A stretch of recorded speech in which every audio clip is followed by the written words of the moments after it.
Hey guys, it's me again. All right, this video is about every what I've had it in my brain before this video started, and then it started, and I was like, oh no, bye, and then it went away. But this video is about achieving something and not being grateful. Like great, I feel like not like I'm not. I feel like because I'm not stuttering. I feel like a lot of the times I'm not happy is because I'm not grateful for long periods of time. Like I feel like I am grateful a lot of the times and constantly, but I just feel like I'm more ambitious than grateful. Like I want more things than spending more energy on being grateful. Okay, by the way, before I continue, I just want to address this. I have this stand. I hate always when like people are behind a mirror or something and then I'm always go, well, what is that thing? Just let me see the thing. So this is what it is, and then I'm at the balcony. So this is a reflection of the balcony. So just in case I get really sad about my comedy, whatever, I could. I'm just kidding. I would never. I love my life. So yeah, so this video is about that. First of all, my personal experience is just I've been doing stand-up for 8 years, and when I started, there's no way. When I started, I had a really not fake, just ambitious expectation of my career, and I was really ambitious. I was like, well, within 4 years, I'm gonna play Madison Square Garden because I'm so talented. And then once it hit the 4-year mark, I'm like, you know what? 2 more years, Madison Square Garden, here I come. Castle for my parents, here I come. That's what I thought. But then, the more I did it, my dreams just fled away slowly. No. The more I did it, I just felt like I really do love stand-up so much. And also, regardless of how successful I get, I'll always want to do stand-up because I love it. But my main point is I gotta keep it on track, because or else what is this video? My main point is that if you told me where I am now when I started comedy, and after like 2 years of starting comedy and knowing kind of the surface level of stand-up, I wouldn't believe it. I would be like, it's impossible you're gonna play the MGM in Las Vegas. It's impossible. Or it's impossible to play a club in Stratosphere at the LA Comedy Club, or even the Comedy Cellar, which is Comedy Cellar is really a dream come true. If you do stand up, that's like the pinnacle. That's like, I don't know what else to compare it to. Like if you worked at Chick-fil-A and then you like, this is a bad example. I don't really have good example, but it's just a really prestigious club. Louis C.K., Chris Rock, Kevin Hart, Dave Chappelle, they all play the Comedy Cellar. Amy Schumer, every successful comedian, and Ronnie Chang, one of my favorite comedians ever. They all played the Comedy Cellar, and to be on the same stage with those guys is like, it's crazy. But even then, I still want to be more successful. And if you told me that I would play those clubs, I would be like, it's impossible. And but now that I'm doing it, I remember one of the very early goals is to just play colleges, because colleges pay the most. When you're not famous, colleges and cruise ships pay the most money. And I was like, if I ever play colleges, then I could stop everything else, because I could pay my bills. And if I do cruise ships, I'm done. It's over. People make well over 6 figures, pay off their houses just doing cruise ships. But I didn't know what comes with the cruise ships. Like that's why I feel like a lot of the times we're on social media and we see everybody like doing so great, but you don't know what comes with that greatness though. Like being so successful. Like after I did cruise ships, there's so many negatives, along with a lot of positives.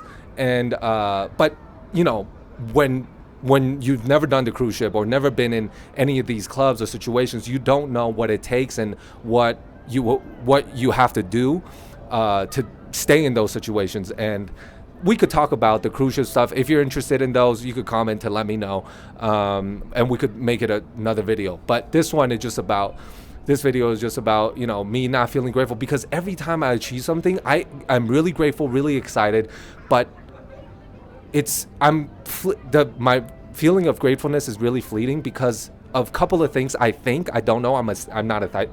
I have zero solutions, by the way. If you watch all of my videos, no solutions, just problems, and hopefully to let maybe somebody know that's out there that's going through the same thing. Go, oh, okay, at least I'm not alone. Because it's always great to know that, you know, you're not alone. When I hear somebody else's story, I relate to mine. I go, okay, good. Like, that makes me feel a little better. Like, I'm not the only one struggling like this. Because sometimes it's just good to hear, even though we all know, like, we're all humans going through stuff. But what was I saying?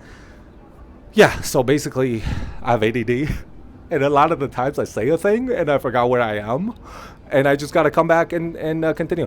But, yeah, so achieving something and not being grateful for long periods of time, I think one of the reasons why I do that is because maybe it's a self-protecting mechanism, like kind of like an armor, because if I when I want something so bad, and if I don't get it, in the beginning of my career, I get so sad. I'm like, what?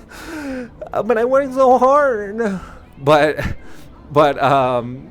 So I think I just try to, like in the beginning of the career, I'll be so excited. Either I get it or not. If I get it, I get so excited. But even for a little bit, because that's it. Now it's on to the next thing. So I try to, you know, be level-headed. It doesn't matter what I do, but, you know, I'm still emotional. So it's still a thing, but I'm definitely a lot better at taking in things that are really bad and really good and try to just neutralize it. And I think I think that takes time, but it is it is important for mental health just to try to neutralize extreme situations. So I think that is the reason why that I'm not constantly grateful. But I I could name all the things that I could be grateful about right now. Like people said, you have to be positive and just name some things that you're grateful about. Family, health, all this, and specifics. Yes. But then right after that, I am grateful. I feel grateful. But I also want more things. I feel like everybody could relate to the thing where when we're sick, all we want is to be not sick. But then when we slowly transition out of being sick and getting back into our old lives, we're like, oh, Jesus didn't help me. Because every time I say, I'm like, Jesus, if you help me right now, I'll do whatever. I'll save, you know, I'll save people. I'll go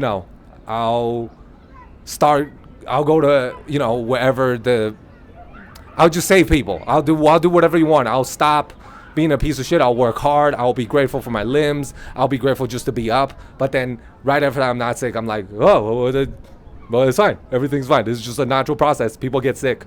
It's not Jesus, you know? So I don't know. Yeah, but if you have a solution to be grateful, how to be grateful and just be happier, put it in the comments. And by the way, if you've been watching these and then commenting, I really appreciate it, because a lot of those are helping. Like, there's a really nice guy that commented on one video about how we could be connected, like how humans could feel more connected is to be vulnerable, by Renee Brown. And she had a TED Talk on it, and I watched it, and I was really inspired. I watched it at 2 a.m. I was inspired, and then I was inspired till like 2:30, and then that was the end of the inspiration.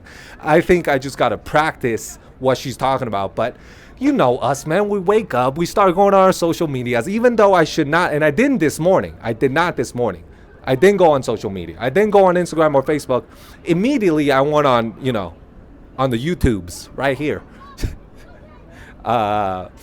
And think about what I wanted to do today. But anyways, I don't have a solution, because, you know this brand, guys. This is the hot garbage brand, okay? But if you do have a solution, put out the fire on my garbage, which is me.